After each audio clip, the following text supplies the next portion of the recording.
संत तुकाराम महाराजांचे मूळ पुरुष श्री विश्वंभर बाबा हे श्री पांडुरंगाचे एकनिष्ठ भक्त होते.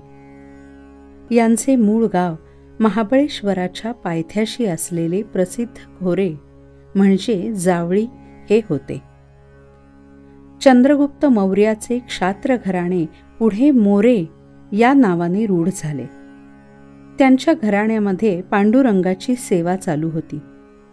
त्याप्रमाणे एकदा कार्तिकी वारीस बाबा गेले असता श्री पांडुरंगाच्या दर्शनाने इतके मोहित झाले की त्यांनी कार्तिकी ते आषाढीपर्यंत 16 वाऱ्या केल्या.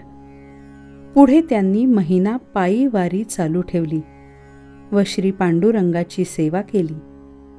त्या सेवेचे फळ म्हणजे आजही स्वयंभू श्री पांडुरंग रुक्मिणीच्या मूर्ती देहूतील मंदिरात विराजमान असून देहू प्रतिपंढरी मानली जाते.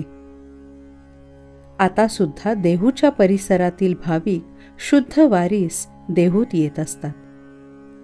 श्री विश्वंभर बाबांची पत्नी अमाई यांना हरी व मुकुंदा नावाची 2 मुले होती. पुढे हरी आणि मुकुंदा हे सैन्यात भरती झाले व एका युद्धात वीरमरण पावलेले. त्याचे अमाईला खूप दुःख झाले. पुढे अमाई तिची सून व तिचा मुलगा विठ्ठल हे पांडुरंगाची सेवा करू लागले. पुढे विठ्ठलाचा मुलगा पदाजी, पदाजीचा शंकर, शंकरचा कान्हया व कान्हयाचा पुत्र श्री बोल्होबा म्हणजेच श्री तुकोबारायांचे वडील होत. अशा तऱ्हेने 7 पिढ्यांची अविरत सेवा होऊनच श्री तुकोबारायांसारखे महापुरुष या घराण्यात अवतरले. तो दिवस होता माघ शुद्ध पंचमी शके 1530 म्हणजेच सन 1608. श्री बोल्होबा व त्यांची पत्नी कनकाई यांना एकूण 3 पुत्र, मोठे सावजी, दुसरे श्री तुकोबाराय व लहान कान्होबाराय. ही 3ही मुले परमार्थिक व साधुवृत्तीचे होते. कौटुंबिक माहिती. श्री तुकोबारायांचा विवाह वयाच्या 11व्या वर्षी लोहगावच्या मोझे घराण्यातील रखुमाईबाई यांच्याशी झाला. त्यांना सतत दम्याचा आजार असल्याने श्री बोल्होबांनी महाराजांचे वयाचे 13व्या वर्षी आप्पाजी गुळवे पुणे यांची कन्या जिजाई म्हणजेच आवडी किंवा आवली यांच्याशी दुसरा विवाह लावला. श्री तुकोबारायांना 3 पुत्र झाले. मोठे महादेव, मधले विठोबा व लहान नारायण महाराज आणि कन्या भागीरथी. वडील बंधू सावजी विरक्त असल्याने प्रपंचाची जबाबदारी श्री तुकोबारायांवर आली. याप्रमाणे वयाच्या 17 वर्षापर्यंत त्यांचे जीवन सुख समृद्धीत व समाधानामध्ये गेले. पण पुढे वयाचे 17व्ये वर्षीच महाराजांचे पिताजी श्री बोल्होबा महाराज हे अचानक वैकुंठवासी झाले व ते पोरके झाले. आणि पुढील वर्षी सावजींची पत्नीही गेली.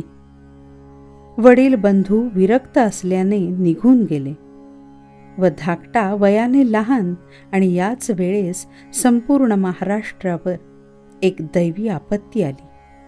ती म्हणजे दुष्काळ. शके 1550 म्हणजेच सन 1629. या दुष्काळात व्यापार बसला, गुरेढोरे मेली आणि ज्येष्ठ पत्नी रखुमाई व पुत्र संताजी यांचे निधन झाले. पारमार्थिक जीवन. श्री तुकोबारायांना साक्षात्कार देहूच्या उत्तरेस असणाऱ्या भामचंद्र पर्वतावर झाला. महाराज म्हणतात,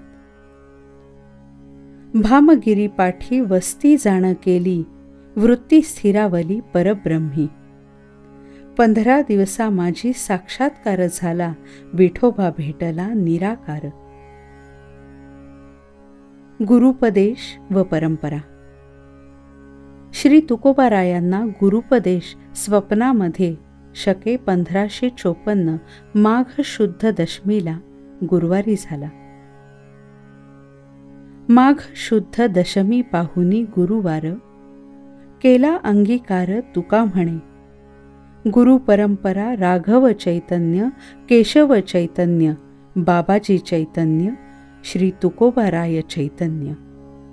बाबाजी आपुले सांगितले नाम, मंत्र दिला रामकृष्ण हरी. नित्यक्रम, एकांतवास व यात्रा. श्री तुकोबारायांचा काही काळ नित्यक्रम असा होता.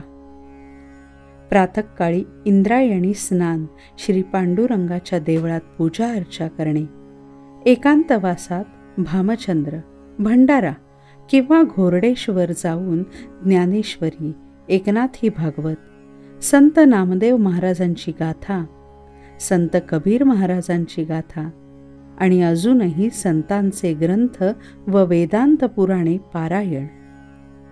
तसेच ग्रंथांचे पाठांतर होण्यासाठी तुकोबारायांना फार कष्ट लागत नसत. रात्रंदिवस मनन करून ग्रंथातील अक्षरे सहज मुखोद्गत होत होती. नामस्मरण व कीर्तन करत आषाढी कार्तिकीची वारी. आळंदी क्षेत्र जवळच 4 कोसावर होते. त्यांची ज्ञानेश्वर माऊलींच्या चरणी निष्ठाही मोठी होती. यामुळे आळंदीस तेव्हा वारंवार जात. निवृत्तीनाथांची समाधी त्र्यंबकेश्वरी आहे, चांगदेवांची पुणतांब्यास आहे व पैठण नाथांचे क्षेत्र प्रसिद्धच आहे. आणि ही 3ही क्षेत्रे गोदातीरी आहेत. तेव्हा वारकऱ्यांच्या मेळ्याबरोबर याही क्षेत्री वारीला जात असे. निर्याण.